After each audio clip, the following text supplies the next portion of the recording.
स्वागत है। मैं हूं आपके साथ अंकिता। चलिए नजर डालते हैं अब तक की बड़ी खबरों की ओर।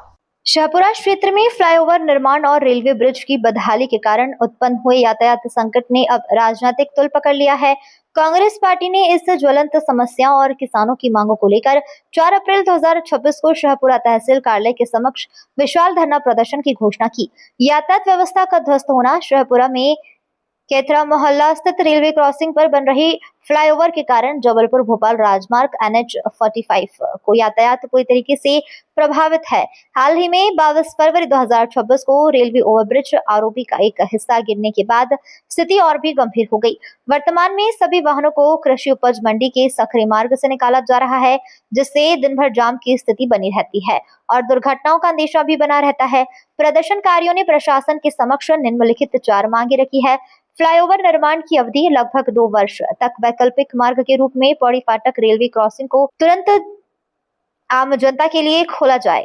अमन ढाबा के पास दुर्घटनाओं को रोकने के लिए ब्रिज की लंबाई बढ़ाई जाए और ऐसी तकनीक का उपयोग हो जिससे स्थानीय वाहन उसके नीचे सुरक्षित निकल सके। किसरद चौराहे टोल नाके पर निर्माण कार्य के दौरान टोल वसूली को विधि विरुद्ध बताते हुए इसे तत्काल बंद करने की मांग की गई है।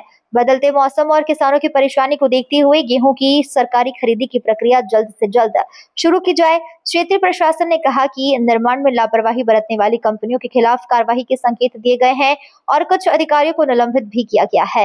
हालांकि स्थानीय लोगों और कांग्रेस का आरोप है कि धरातल पर काम की गति अत्यंत धीमी है।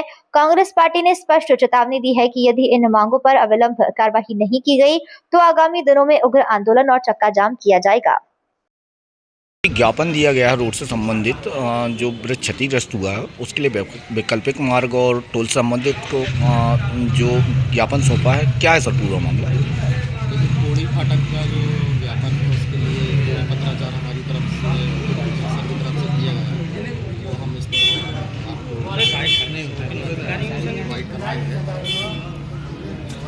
क्या कार्रवाई होगा करवा के स्कूल को देंगे। दूसरा, टोल के लिए चूँकि टोल NHI से संबंधित है, लेकिन फिर भी जो ज्ञापन है उसमें टोल से अधिकारी से बात करके उसका भी जो भी टाइमिंग पीरियड है उसी टाइम पीरियड में बताया जाए। सर ये ब्रिज जो क्षतिग्रस्त हुआ है इसका निर्माण समथिंग आधिकारिक लेवल में कब तक कंप्लीट हो?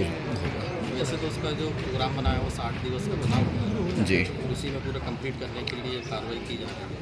इसके लिए तेज़ी से फुल स्विंग में काम चल रहा है, दिख भी रहा है काम का, कोशिश पूरी है।